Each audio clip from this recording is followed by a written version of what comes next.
Keep its grove, thou glowing shrine of thirst traps, scams, and dollar signs.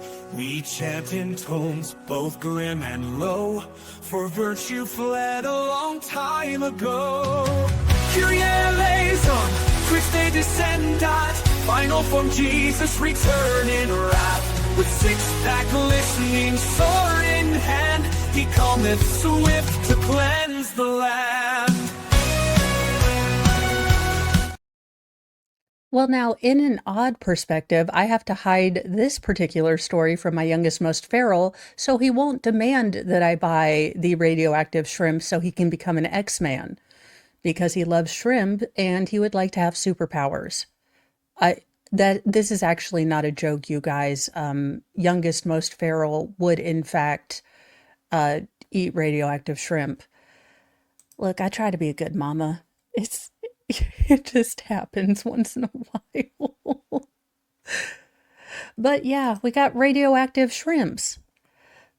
Scrimps, as my son calls them. The Food and Drug Administration said Tuesday that the public should avoid eating certain frozen shrimp sold at Walmart due to concerns that the seafood may have been contaminated with radioactive material, as you do. Were they near Fukushima? What the hell? Where are we getting these shrimp from? Also, it is a bit ironic that it's the colossal jumbo shrimp.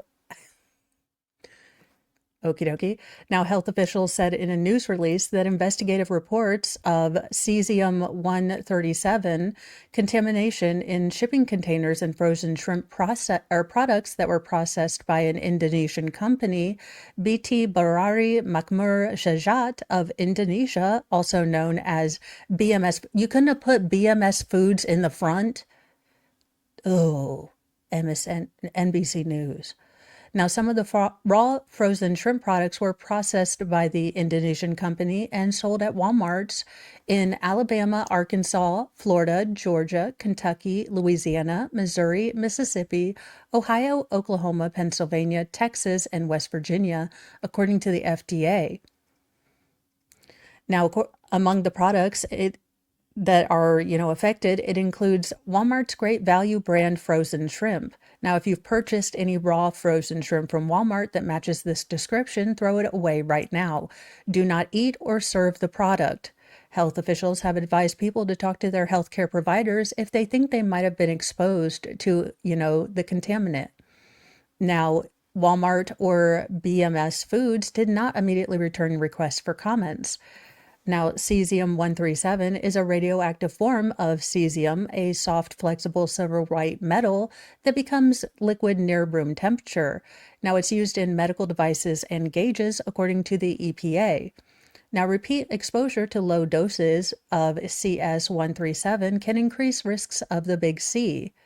Again, radiation is going to try to destroy or poke holes in your DNA, and the big C is basically mutated cells growing out of control. So, oh my Lord, radioactive Florida man, I kind of want to see that, kind of don't. I mean, to be fair. Oh my God, they could team up with the wasps. Then we have the radioactive, furry friend Justice League. Y'all stay away. Now, health officials did caution that it didn't detect any of the CS-137 in any product, but that they might have been exposed to all this. So, just if you have the shrimp, don't eat them. Although you probably did pay like $25 for a bag of shrimp. Well, it isn't shrimp. This was over chicken tenders, if you'll believe it. Carnival is not having a good year, and apparently there was a big old brawl over some chicken tenders. Disturbing video shows moments that a Carnival cruise ship descent into a brawl after, chicken tenders. Now, disturbing photos are footage and, social media kind of clips captured the moment that a massive melee broke out on a Carnival cruise ship between fuming passengers, seemingly upset over, well, chicken tenders. Now, the violence between about 2 dozen brawlers erupted aboard the Sunshine at about 2 a.m. on Monday.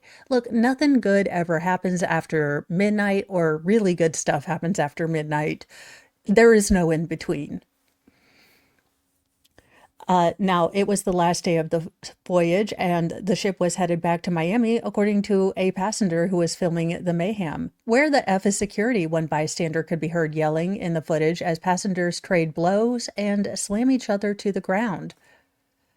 Again, not the best year for Carnival. Multiple security guards could be seen trying to break up the fight, with one overwhelmed officer fleeing the chaos and reaching for his radio as shoes went flying. At one point, Brock's content creator, Mike Terra, who filmed the uproar and shared it on his social media channels, flipped the camera to record his own reaction. "Y'all, this is over chicken tenders. It's crazy," Terra said in the video.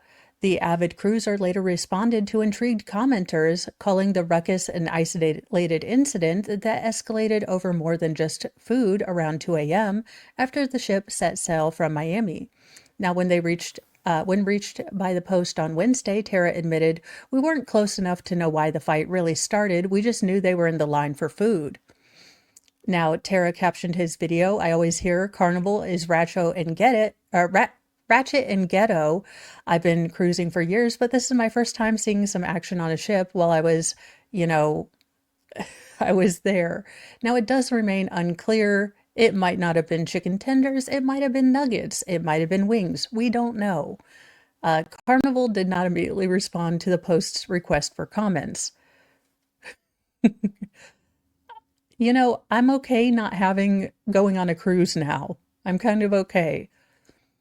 In kind of scary news and something it is in final form Jesus, but I do want you guys to take notice of it if you live in the New England area, because I want y'all to be safe. I don't want anyone to have tick-borne diseases, but it is becoming very prevalent and it's turning people vegan, which I think is the real horror. I'm just kidding. I love my vegans, but this is definitely a health thing that I want you to be mindful of if you're going anywhere in the New England kind of area. Hundreds of residents of Martha's Vineyards are being forced to go vegan and becoming social pariahs. That's a little much, because of a teeny dangerous insect. That's not nice. We don't talk about, people like that. Oh, you're talking about ticks. Oh, well, that makes sense. A bizarre life-threatening tick-borne illness has made hundreds of residents of Martha's Vineyard allergic to red meat and dairy, turning many of them into forced vegans. And in their own estimation, social pariahs at the height of barbecue season on the ritzy island. First girl problems. Oh my goodness, Super T, I'm very sorry. And I do know that it's not by choice for a lot of you in my chat, and I don't care if you choose not to eat meat. That's fine. Just don't I'm not going to tell you to eat bacon. You don't tell me to eat not bacon. We'll be good. If we could just leave each other alone, like I constantly have to yell at my 2 boys to do, my 2 youngest boys, it's like, if you would stop focusing on everyone else and just focus on your daggone own self, you wouldn't be bickering and I wouldn't be yelling. Could we please stop this? For the love of Cheetos. Skyrocketing case of alpha-gal syndrome, a disease spread by bites from the Lone Star tick, have ripped through the scenic summer spot, with a total of 523 cases reported last year. "I woke up at 2 a.m. with major stomach cramps and I thought I had food poisoning," said Andrew Keenan, a 58-year-old former chef who had eaten skirt steak several hours before. "I managed to go back to sleep but woke up 4 hours later covered in hives. I sat up in bed and almost fainted just from sitting up. That's how low my blood pressure was," he said of the meal in 2020 that triggered anaphylactic shock. Now, Keegan took an antihistamine and was rushed to the hospital, where he soon learned that a bite from a tick was to blame. The violent meat allergy had prompted online support groups and an uptick in veganism and even alpha gal friendly restaurants to pop up on the island following, frightening health scares that seem to be happening. Kate Sidarsky, a 26-year-old teacher, said the illness also sucked the joy out of her social life in summer. It's had a huge impact on me, she told The Times. I can't trust a lot of places are going to be able to accommodate my allergies. Or going over to someone's house for a potluck or a barbecue, you don't want to be a social pariah by asking people, is this vegan? What about that? People who suffer from the allergy can't eat food that contains alpha gal, a sugar molecule carried by the tick that is present in meats, including beef and venison. White sugar and dairy products ranging from butter to cheese are also off the menu. Now, one slip up can cause nasty, potentially life-threatening symptoms, including hives, stomach cramps, vomiting, breathlessness, and these can often pop up about several hours after the meal was eaten. In most severe cases, victims can pass away from, anaphylactic shock if it's not treated. Now, to cater to the illnesses, grocery stores and restaurants on the island are selling more plant-based substitutes for ice cream, cheese, and meat, according to the report. Megan DeLeese, a general manager of the Black Dog restaurant in Edgertown, said that the eatery now offers a alpha gal entree to cater to a rise in folks with the allergy. We have local people come in and they'll absolutely ask for alpha gal entrees, no dairy, nothing with mammals. She said it's a big topic of conversation on local social media groups. People are talking about it all the time. They get a tick bite and they're scared, asking for advice. Others said they've stopped eating out altogether out of fear that they might fall ill from a rogue, drop of butter or cheese that's added into a menu. Now, the population of Lone Star ticks on Martha's Vineyard has bloomed with tall grasses and wooded areas in the recent years, and experts fear that it's going to get worse due to the island's growing number of deer. Each deer this time of year probably has a couple hundred ticks on them attached and feeding, producing new ticks for next year, a biologist who leads the island's tick safety program stated. There are anywhere from 75 to 55 deer per square mile on the island, and up from 40 to 60 in 2011. So definitely keep an idea about this and make sure that you are checking yourself, even if you don't live in New England. We've caught, ticks on youngest, most feral. They do go out and play in the woods. So we do have them check often, but check. And for those of you who are dealing with allergies and sensitivities like this must be incredibly hard to have to deal with, and the actual practicality of it. I'm glad that this locality is making it easier for them to go out by offering, products that cater to them and entrees that cater, because this is a big part. Eating is a big part of socializing. And I can imagine it would be very, very isolating to not be able to eat or to have to be very careful about what you eat. So hopefully we can do better and maybe find a preventative or something that will help people once they've already had this. Well, the world is healing. Leggings are out. They're mean, apparently, according to Gen Z. Embarrassed and insecure, Gen Z hates this millennial fashion statement. It's body dysmorphia. I mean, I wouldn't go that far, but I do think flesh-colored leggings should be outlawed because flesh-colored leggings are bad.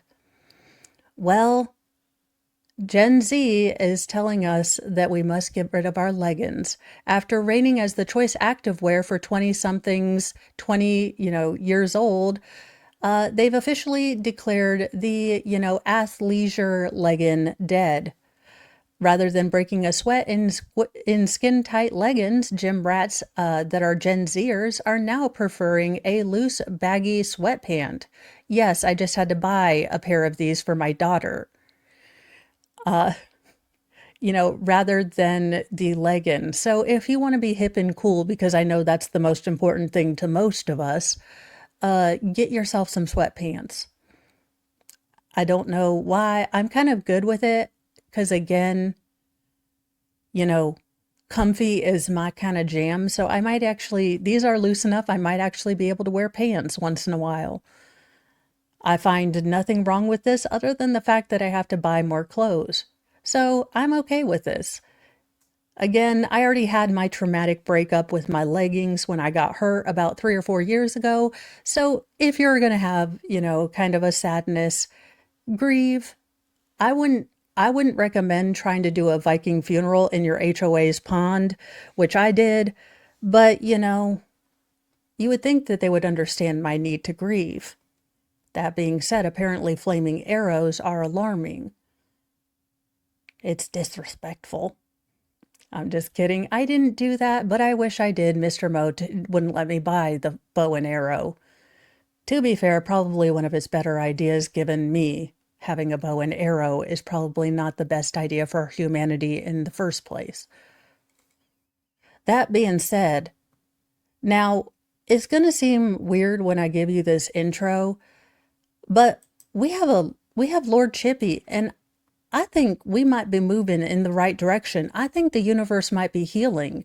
Now, it's still a gross, disgusting story, but I think we're on the right track. We just didn't go far